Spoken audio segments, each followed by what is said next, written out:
are you? I hope you've been okay, you've been well, you've been fantastic.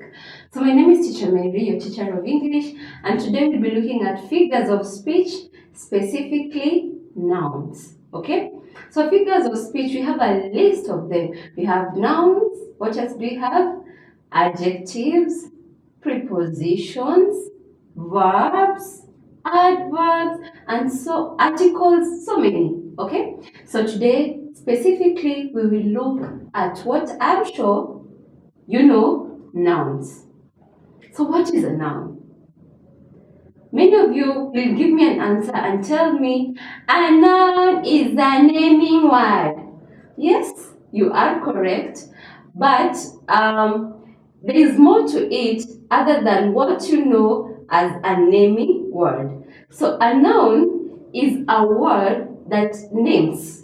Yeah, that's why you call it naming word. A noun names a person, okay, names people, names things, any item, names I've said animals, names quality, okay, and names places as well.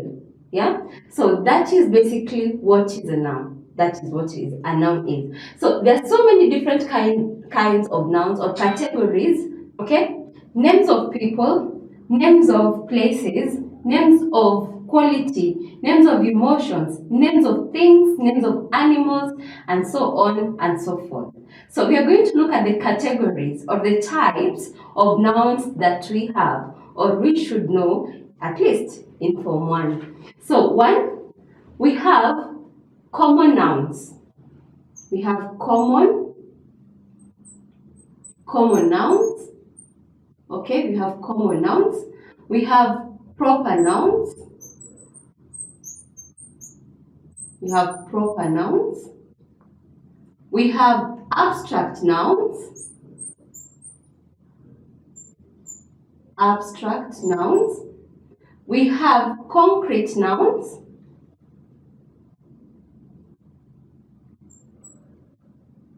We have collective nouns. Forgive my pen. We have collective nouns. Collective nouns, okay? So we have common nouns, proper nouns, abstract nouns, concrete nouns, lastly, collective nouns. So what are common nouns? What are common nouns? Common nouns from the word common are all the types, all the kind, everything that you can think of that falls under a noun, anything that you can name, such as a pen, book, chair, baby, anything that you can name, that is anything common that you can name. Then a proper noun is strictly the name of a person or a place. Name of a person or persons or people, person or a place. You see, PPP, proper person place. Okay? So the trick here under proper nouns, make sure that whenever you're writing proper nouns, you have to begin in a capital letter. You have to begin in a capital letter because they're the names of people, they're the names of a place, they're the names of cities, countries, such kind of places. So make sure that whenever you're writing a proper noun such as your name or my name is Teacher Mary, so Mary must begin in a capital letter. Even institutions fall under place, like for example, Alliance High School. You will have to begin in a capital letter because that falls under proper noun. The third one is abstract nouns. So abstract nouns are ideas. These are ideas, okay? There are ideas, there are events, there are emotions, there are emotions, ideas, events, emotions, qualities, qualities, and so on and so forth. But just remember, abstract from something that you can't touch. I have an abstract idea, something that people can't understand, something that you can't touch. So abstract nouns are nouns that you can't interpret, you can't understand, okay? Using your 5 common sense. For example, can you say, I have a kilo of happiness? Or can you carry your happiness on your back and go home with it? No, people will just automatically know that, this guy is a very happy person just by the look on your face. Okay? The fourth one is concrete noun. Concrete nouns. So these are the nouns that you can experience, okay, using your 5 senses. Things that you can touch, things that you can see, things that you can smell, things that you can taste, and I don't know the fifth one, but generally use all your 5 senses. Things that you can touch, smell, taste, see and touch. So these are what you call concrete nouns. An example are most of the ones that fall under common nouns also fall under concrete nouns. Most of the words that fall under common nouns also fall under concrete nouns. So example, just an example, I can give a book, a pen, okay, a church, a mosque, anything that falls there. Anything that you can see, you can touch, you can smell, you can hear, all that. So collective nouns. So this is a group of people. This is a group of people or things or even animals that behave in a certain way or do a certain task. For example, the committee, okay? The committee of professionals, the clergy, the audience, collective. It is not just one, okay? Then the sixth one, the sixth category of nouns is countable and non-countable nouns. Countable and non-countable nouns. The sixth one is countable and uncountable nouns. Countable and uncountable nouns. So countable nouns are the nouns that you normally have plurals. They have plurals. For example, a bus, one bus, many buses. Okay? One ox, many oxen.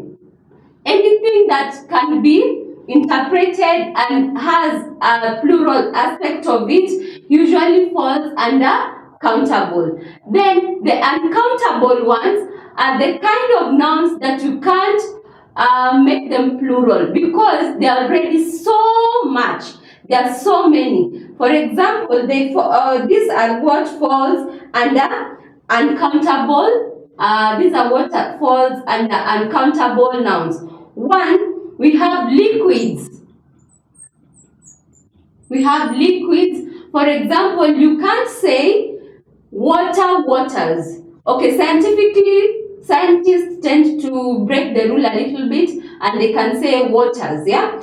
But grammatically correct, you cannot say waters. It's either water or water. Milk, ink, anything, juice, anything that falls under liquids. Then the other word, concrete things as well. We have concrete things as well. Concrete, we have luggage, we have hair, unless you say a strand of hair, you can't say this person has many hairs. No, it's either you say he has a strand of hair, strands of hair, okay? Concrete, sorry about that, concrete. Then we have substances. We have substances. Then we have qualities. We have qualities. Qualities as you describe someone. Happiness. Happiness, can you say it's either you're happy or you're not. So happiness,